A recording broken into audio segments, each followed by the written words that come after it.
Sa tabi ng ilog nagmula ang mga pinakaunang sibilisasyon sa mundo. Pero sa pagdaan ng panahon, sa pagdating ng mga kalsada, ang mga ilog unti-unting nawalan ng halaga.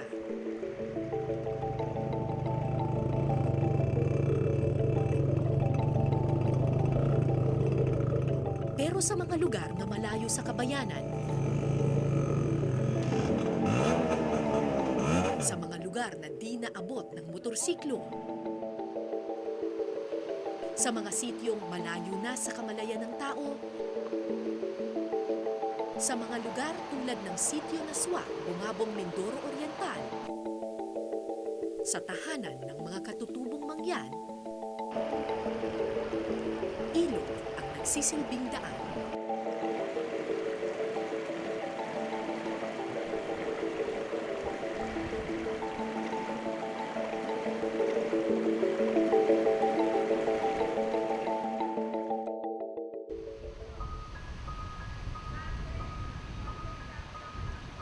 Asul na asul ang langit, magandang sikat ng araw.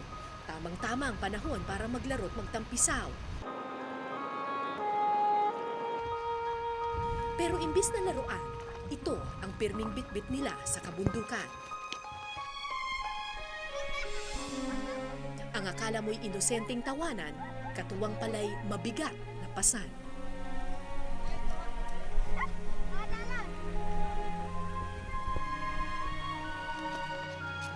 Asot dagang kagwa.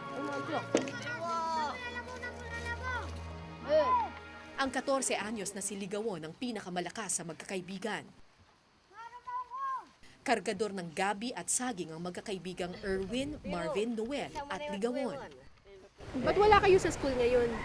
Nagabili po kami ng saging. Bumili kayo ng saging, pero nag-ieskwela kayo. Opo. Kaso lang, ngayong araw, Dalawang araw po, 2 araw ang alin. ang absent po. Bakit kayo kailangan mag-absent sa school? Kailangan namin ng pera, pang-recess po.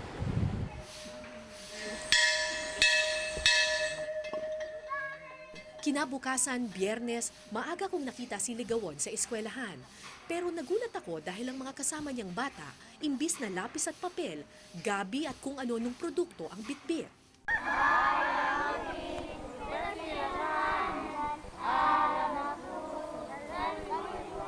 Actually po, pag Friday, Oo. nangangalakal ang ibang mga bata po.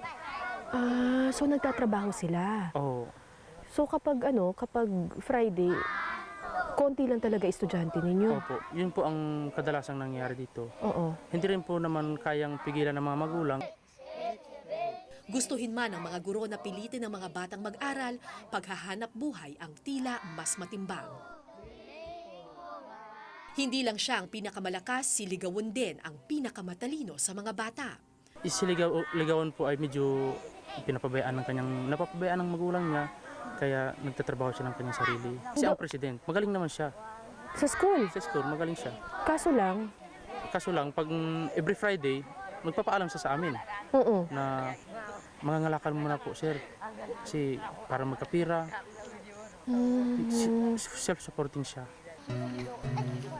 At pagkatapos nga ng flag ceremony, nagpaalam na si Ligawon para umabsent sa araw na iyon.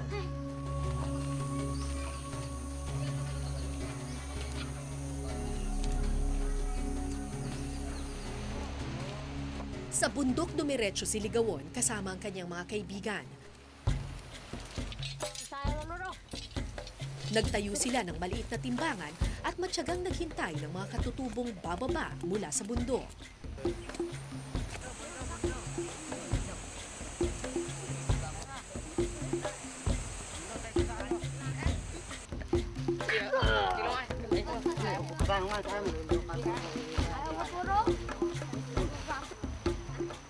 So ang ginagawa nila tuwing araw ng Biyernes, mula doon sa mga taas ng bundok, bumababa yung mga bangon dito. Tapos dito na ngayon nila kinikilo yung kanilang mga kalakal para hindi na nila kailangan pumunta dire-diretso sa bayan.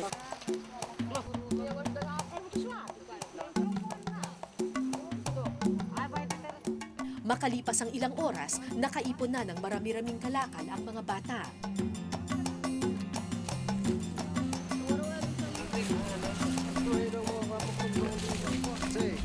Simula na ng kanilang kalbaryo bilang mga batang kargador.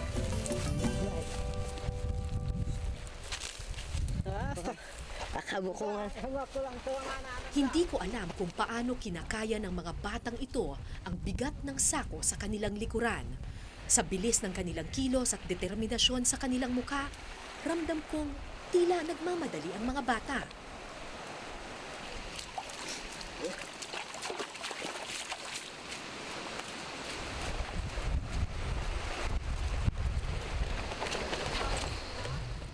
Nalaman ko ang dahilan ng kanilang pagmamadali nang marating namin ang isang puno ng mangga. Ito lang dito ating ilagay.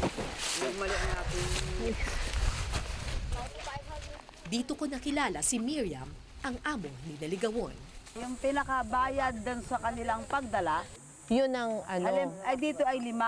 5 piso ang bili. Oo. Pagkarating sa panluan ay 6. Eh di may piso May ngayon piso sila. sila sa 1 kilo. So kada kilo, piso ang kita nila. Piso ang kita nila. So dapat pala Pag sila ay makabuhat sila ng 100 kilo para kumita sila ng 100. Paminsan-minsan, pinapayagan sila na kumutkot ng tinapay at biskwit. Hindi pa nakakapag-almusal o tanghalian ang mga bata noong mga oras na iyon, kaya ganun na lang ang pananabik nilang kumita. Ikaw, Erwin, anong pinaka-paborito mong pagkain? Ang aking kanin. Araw-araw ka ba nakakakain ng kanin? Minsan lang po. Eh, kapag hindi kayo kumakain ng kanin, anong kinakain? Saging. Saging.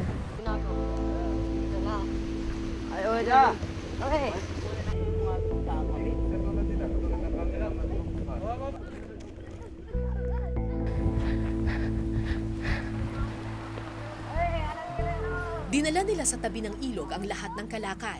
1 oras ang kailangan lakarin at pasanin para lang marating ito.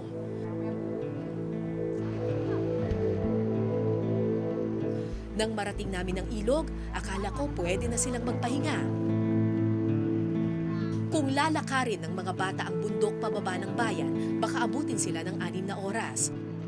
Kaya ang ilog ang nagsisilbing daan at mga salbabida ang kanilang sasakyan.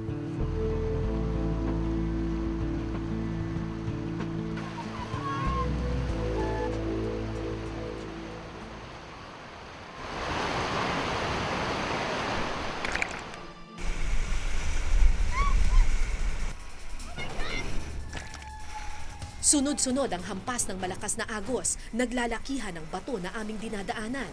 Isang maling galaw, maaaring bumangga ang iyong katawan. Pero kung malakas ang kabog sa aking dibdib, kabaliktaran naman ang nakita ko sa mga bata.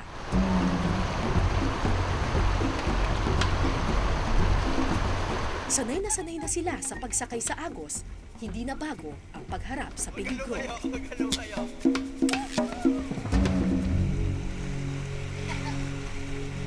Dahil mababaw ang tubig nung oras na iyon, inabot kami ng mahigit 1 oras sa daang ilog.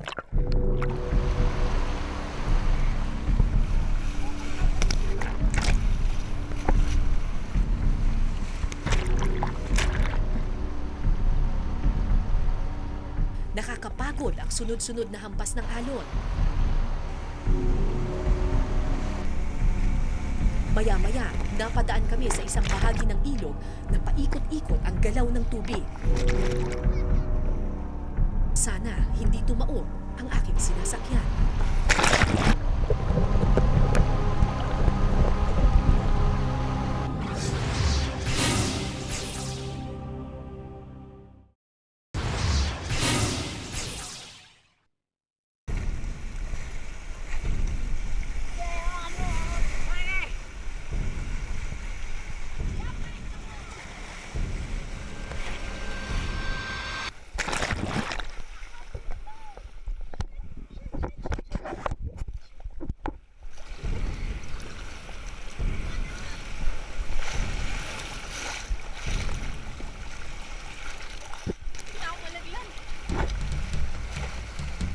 Ganito ang agos na sinusuong ng mga batang mangyan 2 beses sa isang linggo. Piligrong ang kapalit, piso kada kilo.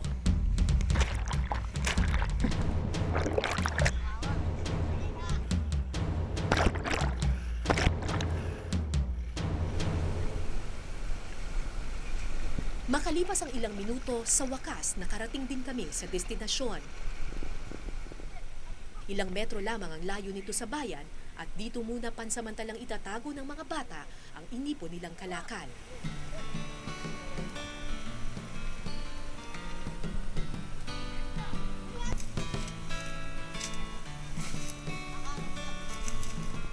Hapong-hapo ako nang makababa sa salbabida.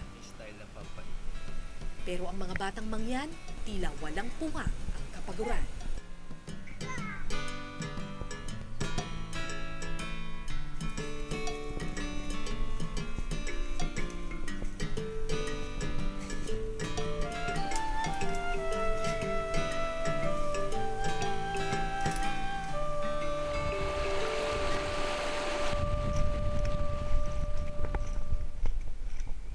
Sa mga palengke sa Maynila, tila binabaliwala lang sa dami ang mga saging na saba.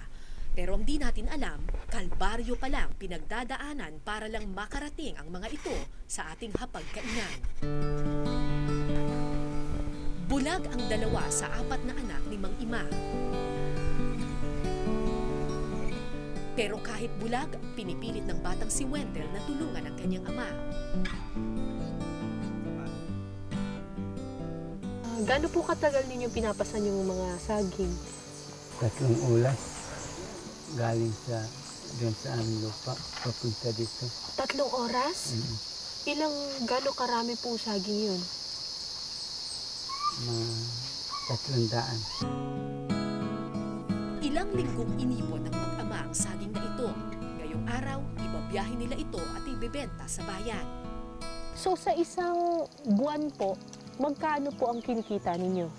Depende lang kung ilan ang dala namin saging.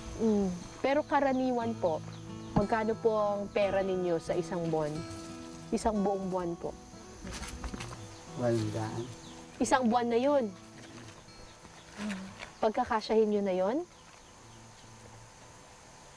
Ay, yan lang. Ang kita namin, ganyan lang kalaki. Pag nawala na ng bigas, ano nang kinakain? Mga saging lang. Saging. Oo. So sa isang buwan po, ilang beses lang po nakakakain ng bigas ang mga bata?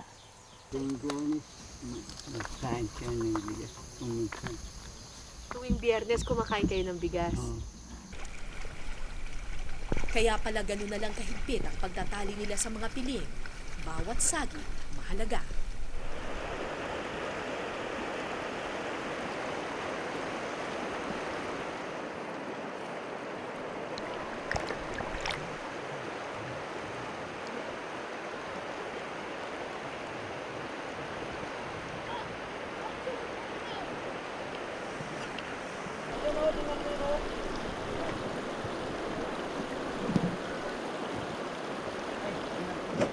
Sa kabilang bahagi ng ilog, maingat ding nagtali ng kalakal sina Ligawon at ang kanyang mga kaibigan.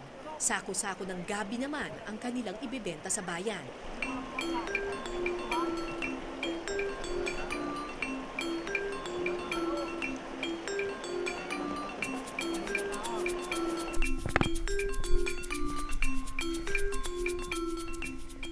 Mahigit 1,000 kilo ng gabi ang kailangan nilang ibiyahe sa ilog.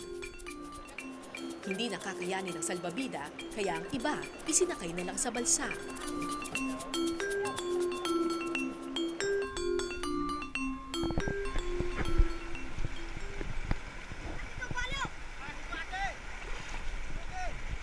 Kumpara sa salbabida, mas madaling sumakay sa kawayan dahil hindi ito tumatao. Pero kung hindi ka maingat, baka ikaw ang mahulog.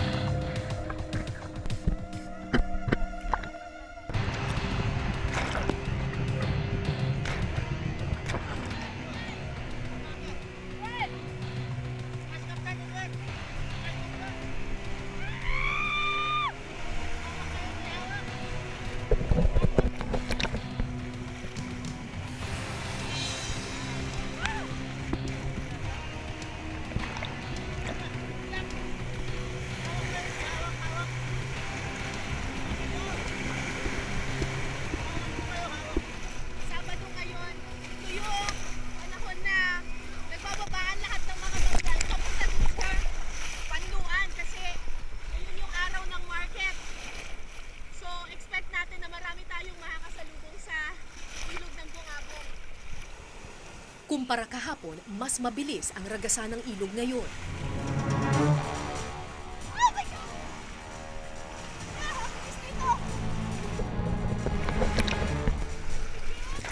Pero di alintana ng mag-amang Wendell at Ima ang peligro. Ang mahalaga, makarating sa bayan ang saging nang hindi nalalabog o nabubugbog.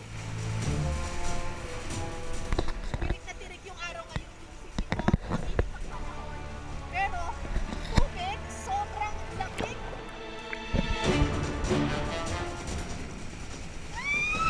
Mahigit 1 oras na kaming nakababad sa tubig. Hindi lang bato at agos ang kalaban mo sa ilog, kundi pati na rin lamig. Pero hindi pa dito natapos ang kalbaryo.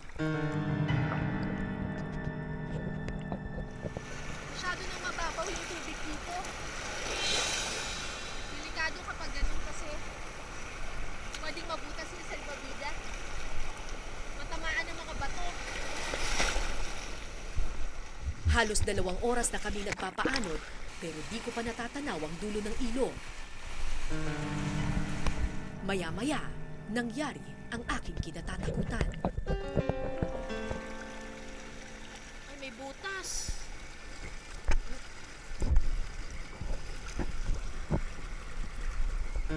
May butas yung salbabida namin.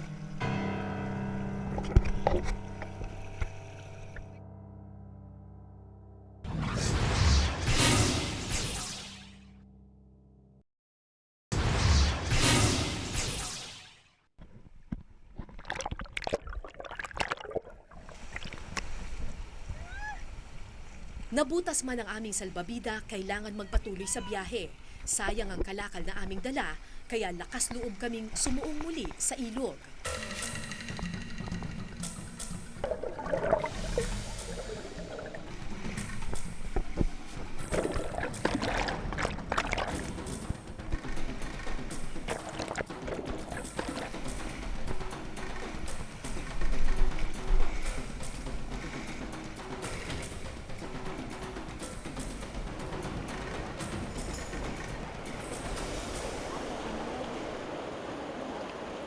Alas 11 na ng tanghali nang marating namin ang sitio Panluan. Hile-hilera ng mga biyahero o buyers mula Maynila ang nakaabang sa bawat kalakal. Ito na yung Panluan, tapos dito na dumadaong lahat ng mga nagkakarga ng mga kalakal gamit yung mga salbabida nila, mga balsa. Tapos yung nakikita ninyo ng mga babae dito sa may gilid, yan yung mga biyahero, yan yung mga bumibili ng mga kalakal ng mga mangyan. Tapos isasakay nila yon papunta dun sa mga truck, yun na yung dadalhin papunta sa Manila.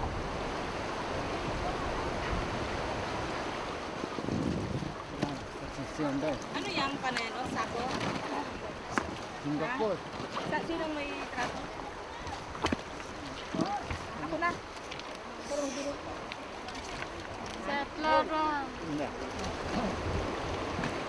Isa-isa naming ibinaba ang produkto ni Mang Ima.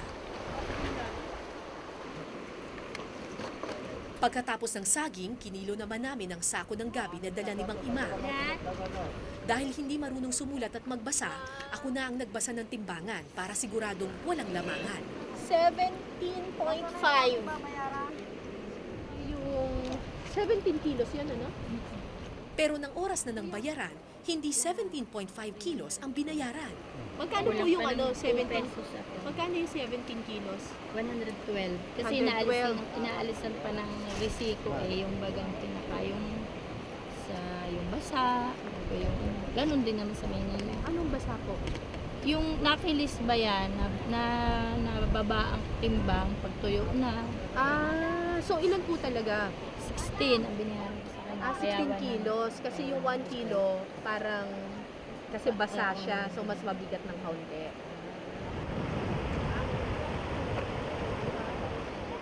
₱300 lamang ang kinita ni Mang Ima nung araw na iyon. Kailangan nila itong pagkasyahin ng 2 linggo hanggang makapag-ani silang muli.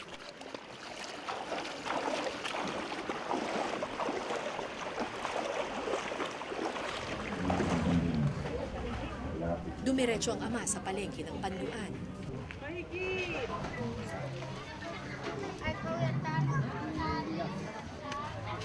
Sa bigasan unang nagpunta si Mang Ima.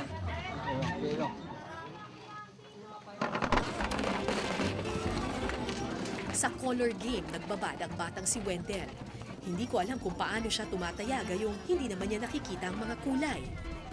Pero minsan lang raw makaranas ng peryahan si Wendell, kaya hinayaan siya ng kanyang ama.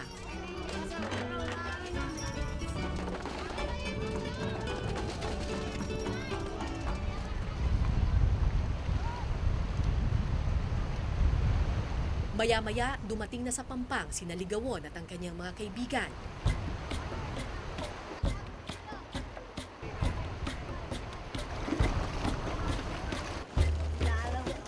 Pagugma ng katawan, diretso ang mga bata sa pagpapasan.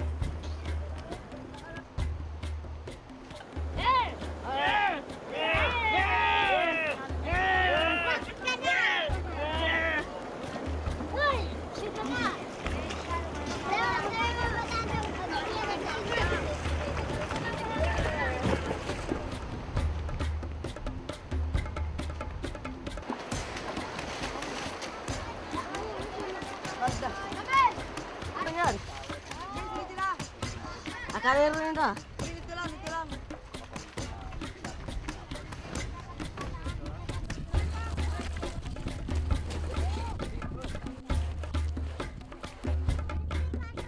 Nang maipon ang lahat ng sako, nakakalula sa dami ang pinasan at sinalbabida ng mga bata.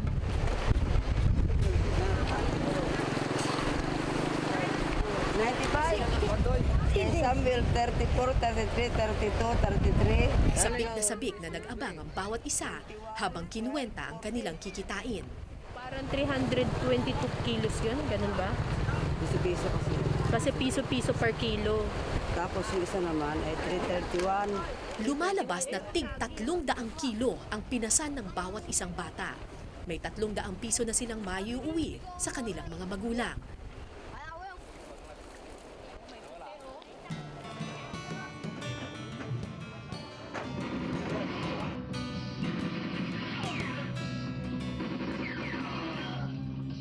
Dumiretso ang mga bata sa isang kwartong ginawang sinehan. Good morning, my mother. Siya na pala mga kumate. Ito ang aking anak na si Ricardo. Lumang pelikula na ang pinapalabas sa Betamax pero enjoy na enjoy pa rin ang mga bata. Noong mga oras na iyon, hindi sila kargador, kundi mga inosenteng bata na manghang-mangha pa sa mundo. Mga tayo katuwan daw. Ano yan? Tinulang manok. Dalawa. Dalam.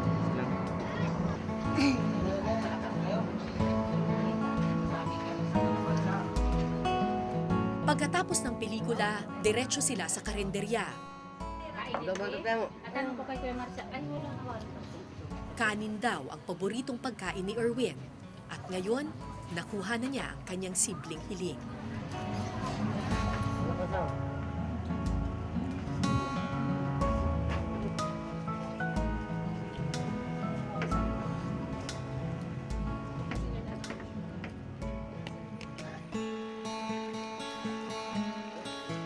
Isang linggo silang nagpasan.